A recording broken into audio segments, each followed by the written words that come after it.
يا استروب. النهارده يا جماعه عايزين ندلع المدرب ده شويه عشان المدرب ده واضح عنده افكار ومدرب حلو. والاهلي الاخير لقى ضلته في مدرب ان شاء الله باذن الله هيكون عوض عن خوسيه بيرو. الاهلي شرب فيه مقلب جامد قوي.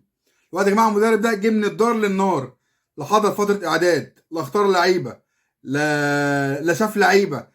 اول مره يلعب في افريقيا ما طلعش افريقيا عشان يقول لك ان اول ماتش ليك في افريقيا وخارج البلد اللي انت جاي فيها. جه من الدار للنار. طب يا كابتن بسرعه كده كشف حساب بسرعه لياس روب كده الاهلي لقى طلته فيه. دلوقتي يا جماعه المدرب ده لعب مع الاهلي 9 ماتشات، كسب 6 وتعادل 3. اول مباراه ليه كانت في بوروندي مع ايجل بوروندي. لعب مع ايجل بوروندي هناك كسب 1-0 اول ماتش ليه. جه هنا لعب مع الاتحاد السكندري كسب 2-1. رجع لعب ماتش الاياب مع ايجل بوروندي كسب بنفس النتيجه 1-0. بعد كده لعب مع بتروجيت تعادل ايجابي 1-1. بعد كده تعادل سلبي مع المصري. والمفروض الاهلي بقى بعد الماتش المصري كان رايح للسوبر المصري. طيب الجميل بعد الماتش المصري ماتش بتروجيت الاهلي فقد يا جماعه نقطتين هنا نقطتين هنا 4 نقط. طب اروح ازاي كده بالمعنويات زيرو واللعيبه واقعه وتريزيجيه مش شايف وزيزو مش شايف وبن شرقي مبطل كوره واللعيبه كانت واقعه الكل كان واقع. طب انت رايح سوبر مصر يا عم تعمل ايه؟ ده حتى ايمن عبد العزيز قال لك الاهلي المركز الرابع في ترشيحات للسوبر الاماراتي. الاهلي مش مرشح وكله كان قلقان وجماهير الاهلي كانت قلقانه. طب يا جماعه الاهلي لبس في تاني في خوسيه بيرو تاني. لا عمل ايه؟ رحنا هناك، يعني راح هناك الامارات. اتفاجئنا الاهلي اتغير. كان حماده وبقى حماده تاني في السوبر المصري. عمل ايه اول حاجه؟ يستروب غير طريقه لعبه، وده اللي قاله في المؤتمر الصحفي اول ما جه الاهلي. انا عندي مرونه في تغيير طريقه اللعب عادي جدا. غير طريقه لعبه، غير من 4-1 لعب ب 4-2-3-1. عمل ايه؟ ضحى بالرمضان ونزل ديانج. كان كله بيلعب تريزيجيه على زيزو على بن شرقي على بن رمضان، كله كان بيلعب. عمل ايه يستروب؟ لا شلك بن رمضان وحط اليو ديانج عشان يعالج الثغرات الدفاعيه. عمل ايه؟ لعب ب 4-2-3-1 وخلى الثغرات دي قفلها باثنين بمروان واليو ديانج كمان علّى.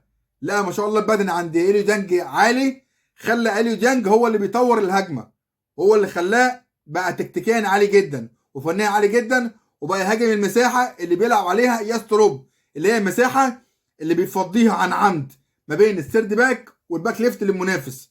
وبقى ديانج بيلعب عليها كويس جدا. بقى بيطوروا في تطوير الهجمه وحتى الترانزيشن بقى بيرجع يغطي مع مروان ونجحت جدا. الحاجه الثانيه برضه يستروب، بن شرقي كان وحش جدا في الهاف ليفت وتريزيجيه كان 8، كانت الدنيا تايهه. عمل ايه؟ جاب لك بن شرقي خلاها هاف رايت وتريزيجيه رجعه تاني هاف ليفت وخلى زيزو حر وعمل بينهم لا مركزيه الثلاثه. عمل ابداع بصراحه، عمل ابداع.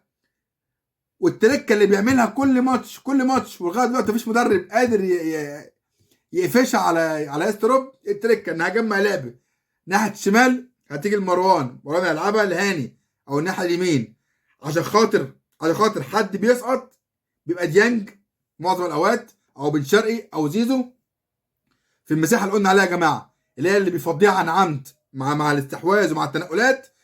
الدفاع بيغلط فبيلعب عن عمد المساحه دي اللي هو ما بين السيرد باك والباك ليفت.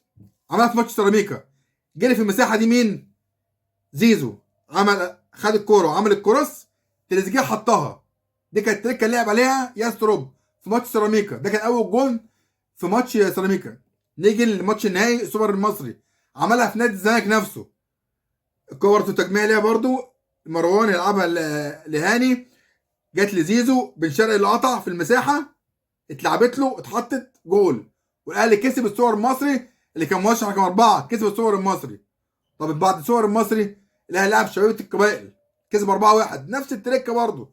الكوره اتلعب برضه من ناحيه الشمال برضه لليمين، جت لبن شرقي حط لاعب الجيش الملكي في ظهره وقطع ولعبها لشريف حطها لغايه برضه جول تريزيجيه في الجيش الملكي.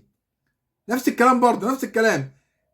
يسترب الشوط الثاني لا الدنيا متقفله والاهلي ما خسران 1-0، عمل ريسك طلع اليو ديانج ونزل بن رمضان ورجع تاني الطريقه 4-1. عشان برضو برمضان هو اللي هيعمل ايه الحته بتاعت اللي بيحبها يستروب. نفس الكلام برضو تيجي تجميع اللعب من الشمال مروان لهاني عشان يقطع برضو برمضان برضو في المساحه اللي هو ما بين السيرد باك والباك ليفت عشان تتلعب له هيعمل الكروس. اللعيبه خلاص بقت عارفه طريقه الراجل ده، بقت حافظه شغله، بقت حباه، بقى كله عالي. برمضان نازل فايق ليه؟ انك بقى اللي مش هيبقى فايق مش هيبقى ليه مكان. هو ده الصح. لما هخلق منافسه بين اللعيبه وهعمل عداله بين اللعيبه كله هيلعب. لكن ما بلعبش اللعيبه هي لا، هخلق منافسه وامام عاشور هيبقى جاهز ورمضان هيبقى جاهز واللعيبه اللي بره تبقى جاهزه. هو راجل قال لك اللي هيديه في التمرين كويس جدا هيبقى ليه مكان في الماتشات. فتثبيت التشكيل والروتيشن وكاتشانت المدير الفني اثناء المباراه هو ده الاهلي فعلا بيفتقده ومنتخب مصر بيفتقده. فيا جماعه باذن الله نتمنى الاستمراريه ليستروب الاهلي لا ضليته فيها. واتمنى باذن الله يستروب تورينا ابداعات اكتر واكتر. وحتى لو الي ديانج مشي انت عندك برمضان، عندك امام عاشور، عندك احمد رمضان، انت ما عندكش اي مشكله. عشان واضح يا يستروب انت عندك افكار. جماهير الاهلي لو حبتك هتشيلك فوق دماغها، بس تحب الاهلي وتديله افكارك اكتر واكتر. وباذن الله يا جماعه الفتره الجايه نتمنى الاستمراريه ليه والنادي الاهلي على الاداء والتالق اللي الاهلي فيه ده باذن الله. شكرا يا كباتن، معلش طولت عليكم. تحياتي ليك يا صديقي.